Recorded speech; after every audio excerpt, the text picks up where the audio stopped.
Seandainya tidak memutuskan keputusan itu, mungkin ibu saya masih ada.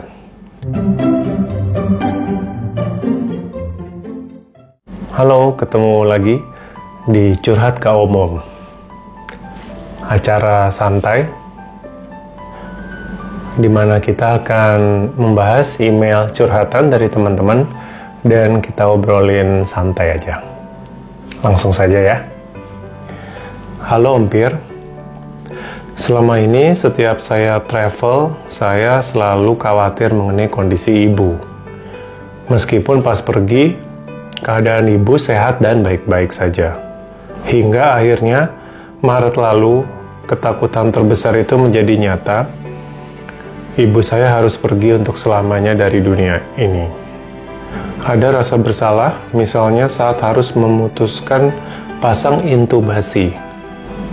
Karena saat operasi pasang itulah ibu saya pergi. Berpikir seandainya tidak memutuskan keputusan itu, mungkin ibu saya masih ada. Namun di sisi lain, saya mencoba melawan pemikiran itu dengan berpikir positif, bahwa ini sudah jalan Tuhan dan ibu tidak lagi menderita. Saya termasuk orang yang mengerti untuk punya pikiran positif, mengendalikan apa yang bisa saya kendalikan saja, yaitu pikiran. Terima kasih untuk buku Filosofi Teras, Om. Tapi jujur kadang pikiran itu masih suka muncul, dan saya kehilangan semangat hidup. Apalagi pandemi ini semua berubah, lingkungan kerja juga berubah, tim hilang di layoff. Bersyukur saya masih punya pekerjaan, masih bisa bantu orang lain lewat penghasilan yang saya dapat. Tapi saya bingung, kenapa saya merasa seperti ini, hampa, hilang semangat untuk kerja dengan bahagia. Bagaimana ya Om? Kenapa saya merasa seperti ini? Terima kasih Om Piring, salam dari Ana di Jakarta. Pertama-tama Ana, saya turut berbelasungkawa untuk kepergian ibu kamu. Pasti berat sekali dalam kondisi seperti ini. Ana, mengingat kepergian ibu kamu relatif belum lama, dugaan saya wajar kalau kamu masih mengalami proses berduka, masih grieving. Kejadiannya masih bulan Maret. Saya saja yang kehilangan keluarga tercinta sudah 1 tahun, itu aja belum bisa lupa sepenuhnya. Untuk lebih pastinya, tentu saya rekomendasikan kamu berkonsultasi dengan konselor atau psikolog atau psikiater. Di email kamu sebut ada rasa bersalah karena mengambil keputusan tentang intubasi.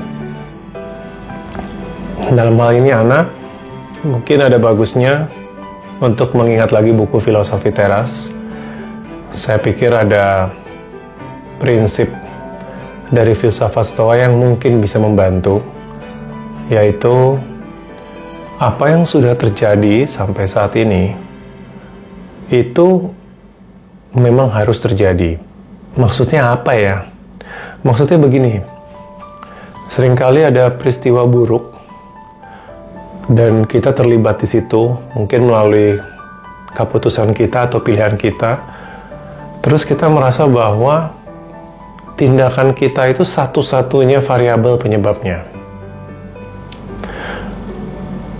Dan itu bisa jadi irasional atau tidak berdasar. Filsafat Stoa percaya segala sesuatu dalam hidup itu saling connected, saling terhubung. Tidak hanya itu, ada rantai peristiwa, seperti efek berantai yang saling mempengaruhi banyak sekali elemen atau variabel. Saya menangkap maksudnya mereka mengajarkan itu apa. Seringkali kita kegeeran, ya, kita sering merasa bahwa suatu peristiwa itu bisa tidak terjadi seandainya saja saya tidak berbuat sesuatu, saya mengucapkan hal yang berbeda, saya berada di lokasi yang berbeda, dan lain-lain. Nah, itu menurut orang Stoa tuh kita kegeeran, seolah-olah kita pusat semesta dan kita mengendalikan segalanya.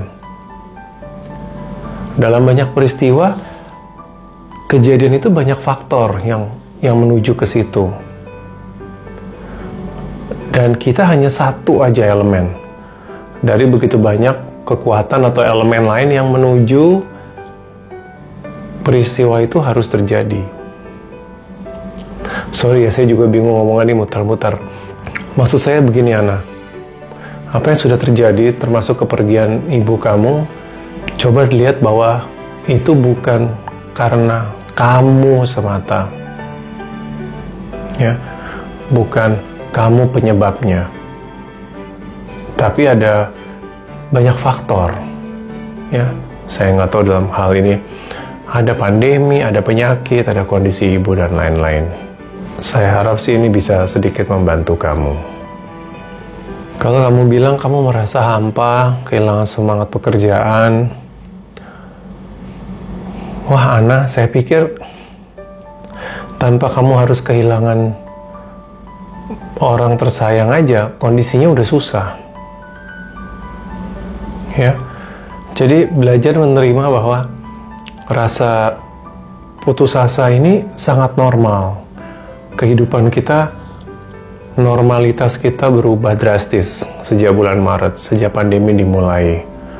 Jadi, coba berdamai dengan rasa hampa, berdamai dengan rasa kehilangan semangat ini. Don't make it too hard on yourself, seolah-olah saya harusnya tetap semangat dan normal. Why?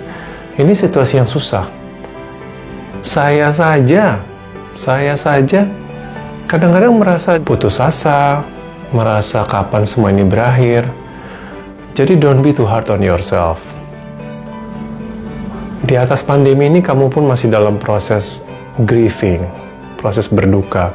Jadi coba kamu mengurangi sedikit demand pada diri kamu bahwa saya harus normal, saya harus bahagia, dan mengamati perasaan lagi nggak semangat ini sebagai ya udah manusiawi. You are just being human. It's okay.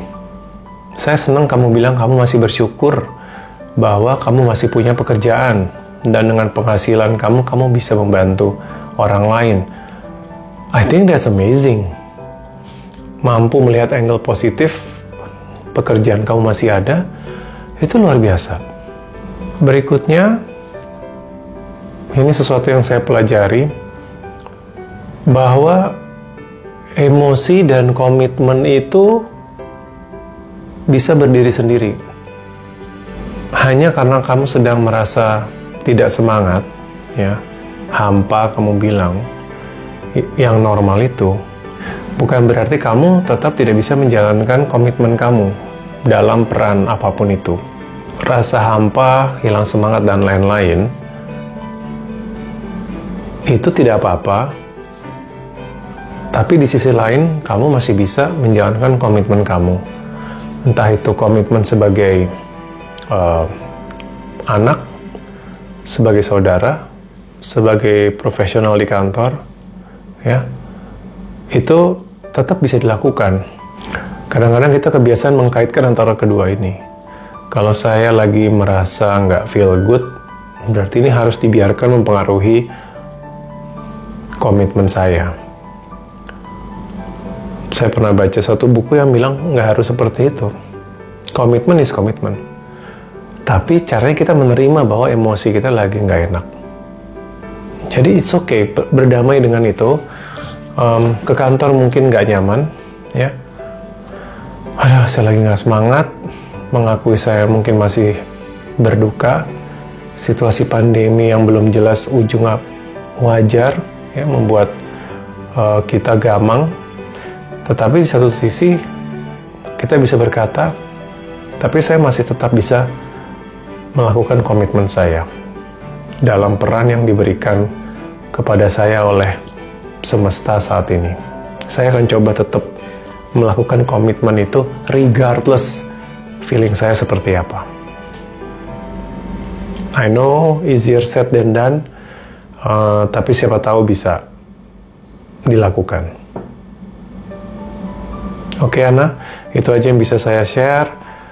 Terima kasih untuk teman-teman yang sudah menonton episode kali ini. Jangan lupa di-subscribe dan di-like channel ini. Bagi yang mau curhat, jangan lupa kirimkan email ke ompiring@gmail.com, sertakan subjeknya curhat. Jangan terlalu panjang emailnya, dan sertakan identitas yang ingin disebutkan di dalam video. Terima kasih, salam sehat semuanya. Sampai ketemu lagi.